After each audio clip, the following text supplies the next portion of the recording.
Yo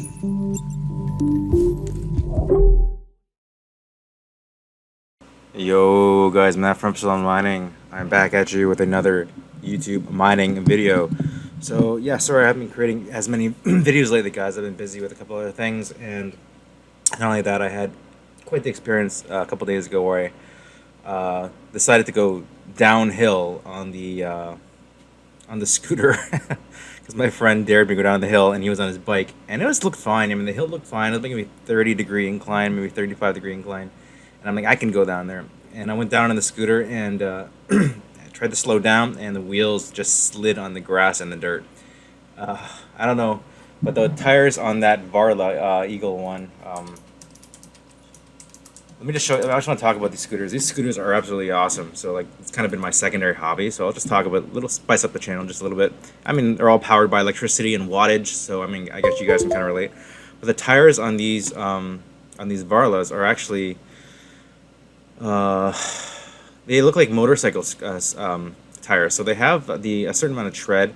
Like, you take a look here, it has a certain amount of tread, but they're honestly are best for off-road, and they do try to market these as off-road and going off-road on gravel or on grass and dirt. If it's too steep of an incline, trying to slow down, it's just bad. It just slipped and slid into the back. I felt the back end, like I basically pulled on the left handbrake, right? So if you're familiar with cycling, you pull the left handbrake, and they're hydraulic brakes too. So you'd think that the brake would be a little better, but it all comes down to the traction at the end of the day. But I ended up pulling on the left brake handle, thinking that I was going to slow down, and these tires just literally slid all on this dirt and grass. It went down, and it was like literally a split second, and I went flying off this thing. I think I landed on my chest and on my hands, and I actually ended up straining my left wrist. I thought it was broken for a couple of days because the pain was so bad. So I actually went down to emergency yesterday morning, and after about 3 hours waiting there, I got up early in the morning because I wanted to get there when no one was there, because there's no way I was going to wait there for 3 or 4 hours. And I was down there for maybe 2 hours just because I had to go get an x-ray done, and then I had to come back to ER, and then I had to go through all the triage. And it turns out the wrist is just a sprained, no broken bones, thank God. And you know, I was wearing these knee pads, and if any of you guys are into dirt biking or off-roading, please shoot me a message below. Let me know if there's any good knee pads that don't fucking slide off your leg when you're wearing them. Because I got these full pad knee pads on my knee, and my left one was fine, but my right knee got all messed up because I hit the pavement. I hit the ground really hard, and I don't know if you guys ever wiped out on dirt and grass, but if you're going any sort of speed, wiping out on grass is not as bad as pavement, but it's pretty bad still. Like, my knee is pretty messed up. I got like road burn on my right knee, and it was pretty bad. All because the knee pad slid down and it clipped the top of my knee. So then you guys have some really good ones. You want to make recommendations, actually stay in place, or have experience with motorcycles or cycling, shoot me a message, because yeah, it'd be interesting to hear if you guys have any experience with it. But this is kind of my new kind of hobby, and it's a lot of fun. If you guys haven't seen these electric scooters, I recommend getting one. This Varla Eagle one is a great one. I actually got a little bit of addicted to these scooters. I ordered a couple different models from different companies and whatnot. But these are a lot of fun. I was going on the pavement, no problem at all. This thing seems to grip the road really well. I was able to go up to like around 60 kilometers an hour on this thing with the full gear on and no problems. It's just when I went down that hill, it just wasn't handling it. It's pretty cool. It's got dual motor, so like in both tires, there's a motor in the front and the back. So there's powered by 1,000-watt motors in each one, and I think it has pretty good shocks on it. It's got integrated headlights. The headlights aren't that good, so I got aftermarket headlights, tail lights. The only thing they're missing is like signal lights. Would be really cool. A cool voltmeter to show down what voltage you have, and this awesome LCD display and throttle. But yeah, the battery is a 52 volt, 18.8 amp hour lithium ion battery. But yeah, a lot of cool. I was able to go back up that hill, believe it or not, and I was able to drive home on it, no problem. It's just that, and then later on the night and in the evening, it just started to really hurt, just inflamed. And last night was a little better than that before. Thank God it's not as bad as it could have been, but it's really making me more vigilant as to like what sort of safety gear I'm gonna get. Anyways, enough about that. So back to mining. That's what you guys are here for, right? So I am still mining. I have on this pool 4.5 gigahash on basically Ethereum, and I have another pool on Hivon. So this is two miners, and this is getting paid out in Bitcoin. So I'm mining Ethereum, getting paid in Bitcoin. And I think I have another one here. I do have another one here. Another pool on Hivon. Man, my wrist is still sore. Pressing the keyboard. And on this guy here, we are, what are we at here? 2.26 gigahash. And over here, we're on 4.46. So at its peak, I was hitting close to 7 gigahash. I think one of my miners is down. I have one offline. This one here. Is that offline, really? Man. Offline 2 hours ago. I love how things just go down randomly. You need to check them regularly. I'm going to go have to restart that one in a bit after this video. But that's almost 7 gigahash on Ethereum. So right now, I'm pulling in a pretty good amount of money. So this one, around, it's saying around $58 US, but it's close, probably close around 65 to 70 because that one is down. That one rig is down. And this one here, we're pulling around per day 115. So we're pretty good because the volume of Ethereum is right up right now. But as you guys all know, Ethereum is actually going away, so kind of like we're going to talk about that a little bit, what I plan to do. And it's really nice that Ethereum has gone up in price. It was up to almost 2,000 a couple days ago. It's pretty good. Look at this. Man, that was awesome. Right at that peak. I wish I would have bought more. Like, it's so, like, I wish I would have bought more down here. Because if you bought them at 900, 800, you could have doubled your money. I was thinking of taking out a loan of like 20 G's or something, just dropping it. And I was going to do it, and I didn't do it. I put like 5 or 6 G's down, so I made maybe $5,000 or $6,000. That's not good, right? We know we want to make more than that. So long term, I guess it will have to be the way to do it. Because obviously that's kind of a shorting strategy to do really low. Like, I mean, in all honesty, this could have went lower. I could have put 20 G's on this and had it drop from 900 to 500.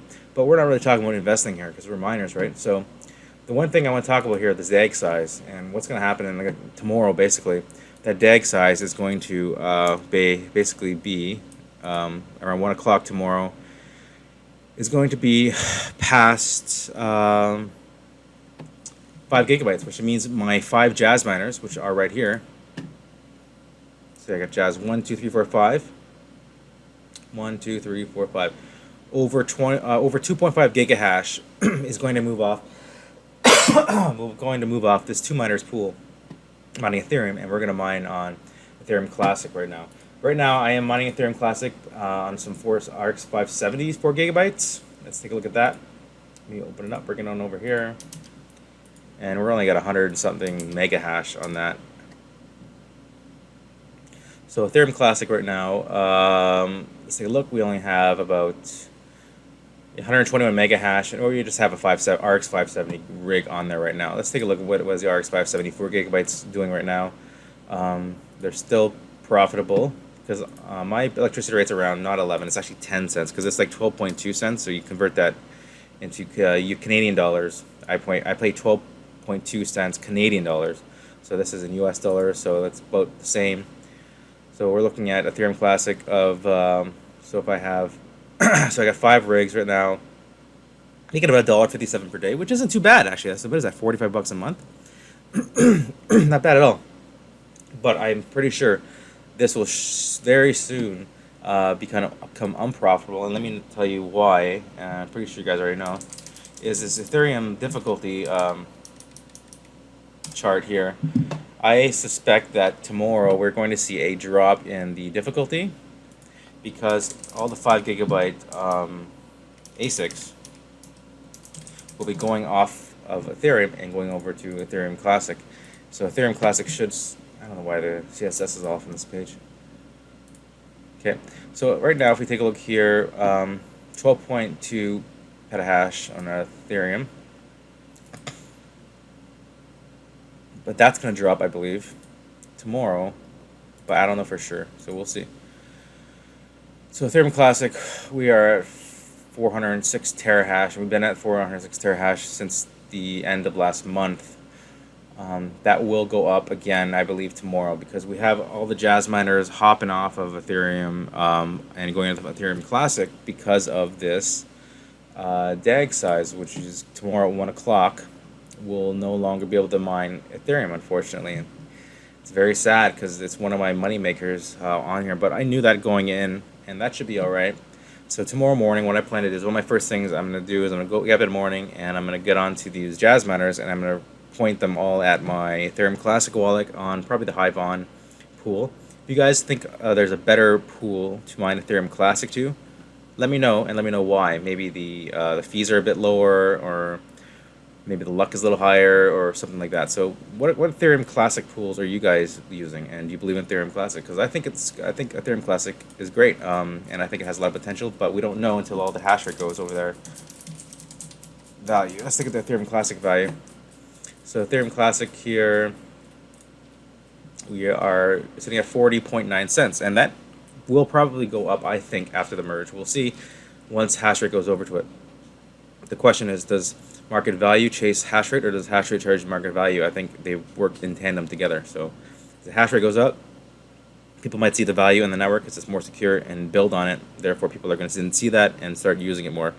Or people start using it more and the value goes up, and then miners see that and they go over to it. So do you guys think it works that way, one way, or do you think it works that way in reverse as well? Is it the hash rate chasing the market value, or is it market value chasing the hash rate? Let me know in the comments below what you guys think about that.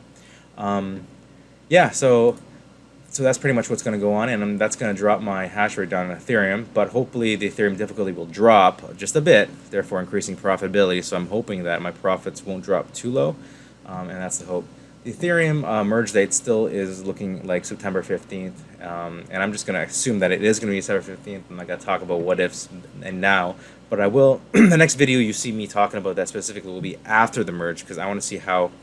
I'm going to take a couple days and analyze how other people are handling the situation and examine what to mine, find out what to mine is saying, and kind of come up with my own strategy as what to do, because we're not really going to know what to do, and I'm really not a fan of all this speculation.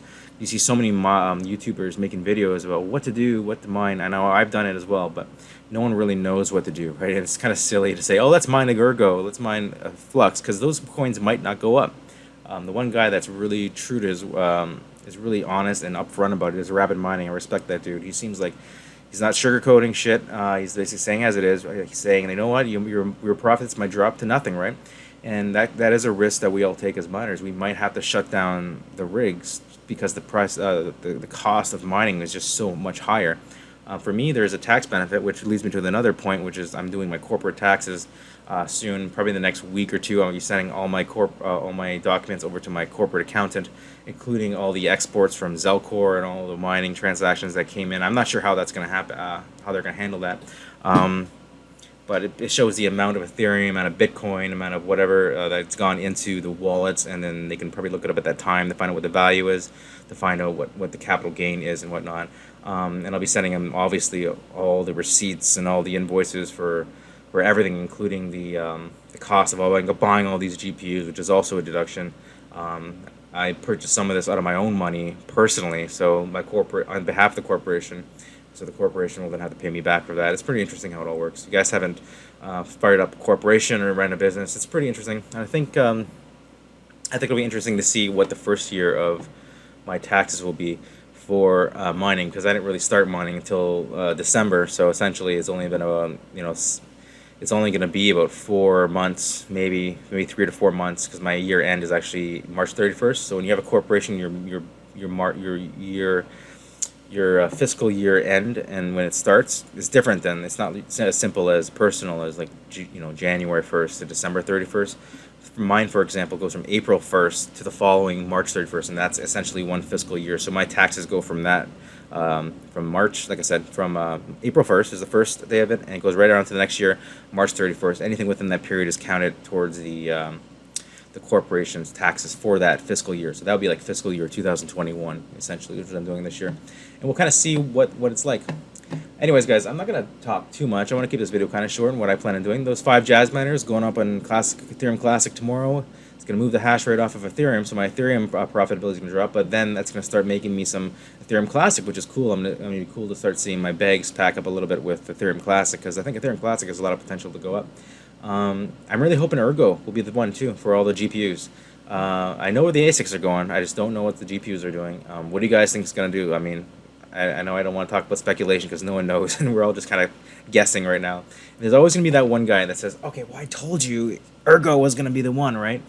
And the fact of the matter is, if Ergo becomes the one, that guy's going to be like, "Yeah, I knew it was Ergo." But the funny thing is, that's just there's other people saying it's going to be Flux, and there's other people saying it's going to be, I don't know, Ravencoin Man or something else, something completely different.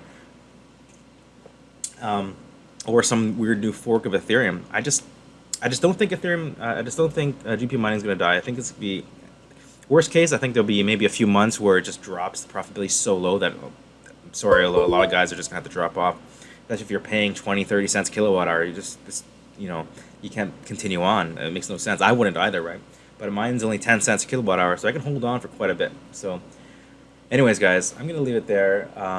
Hope you guys are all doing well. Don't wipe out and don't hurt your wrists. But check out these, man. Check out these scooters, man. Varla, freaking awesome. I know Red Panda made a comment. He says he wanted to get one. And I say, man, if you ever thought about getting a scooter, I say go get one. Another cool one I was looking at. Let me just, while I'm here, because I don't know if I want to create another YouTube channel about scooters, but I think these things are awesome. This is a Canadian company called Apollo Scooters. Obviously, I'm not sponsored, but like this stuff is like I'm looking at this Phantom one. It's so cool. This 60 volt with hydraulic brakes. Okay, about 3,000 Canadian dollars. I know that sounds like a lot, but when you're not paying for gas and you're driving this around instead, this thing goes up to 70 kilometers an hour, which is really fast, and it holds 120 kilograms max load. Quadruple spring suspension. I'm really looking at this one, or the Ghost. Yeah. Oh, also the one last thing I want to talk about real quick before I go is the Flux Node store. I have a couple. I got a bunch of new.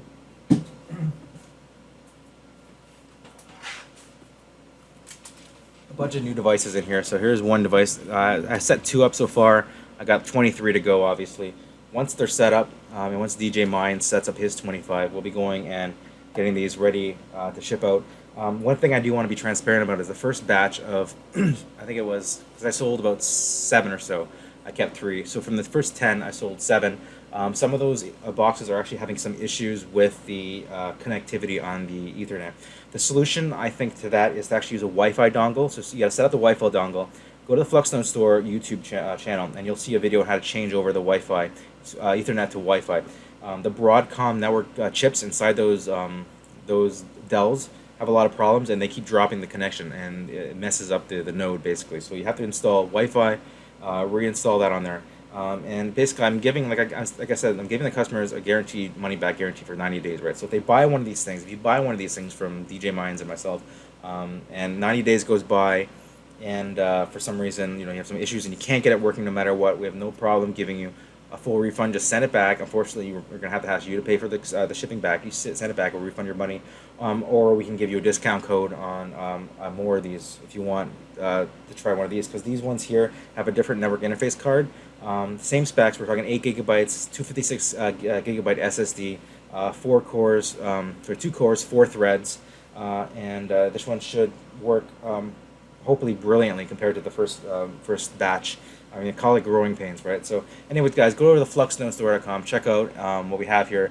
Just want to note, yeah, we did add a speed tester, so you can run a speed test. You just click on that button here, and it'll run you a speed test. And just remember, you need 25 megabits per second upload at the bare minimum to run a Flux node. So if you're running under 10 megabits per second, don't bother. You're better off, if you really want to run Flux node, get a VPS or some sort of, set up some sort of like a machine somewhere running on the cloud, right, on Azure or a virtual machine or something, and basically set it up there. You might have to pay monthly fees. That's the only thing. It'll dig into your profits, but that's why we recommend getting your own hardware, because you're not paying for hosting fees. So yeah, one thing you also notice is the Fluxbox Cumulus. We did modify the price a bit, just because some discussions with DJ Mines and myself. We decided to move up the price a bit, but the specs are going to change a little bit. So instead of an HP LeakDesk 705 G3, this one seems to be better. This is actually a HP ProDesk G1, and it's running an i5 processor in here. That being said, the energy consumption should be roughly the same, and it'll have pretty much the same specs for the most part. It'll be perfect for what you need for the Cumulus node. Anyways, guys, I'm just going to leave it there for now. If you like this video, please like, comment, and subscribe. Smash that like button. It really does help the YouTube algorithm. When you guys like, when you comment, when you subscribe, the YouTube will suggest my videos so more people can see it, and hopefully I'll be able to be there helping the community out with their Flux nodes once GP mining takes a nosedive. I'm just joking. If it takes a nosedive, we will be there with the Flux nodes to back you guys up. Anyways, guys, we'll talk to you in the next one. Bye for now.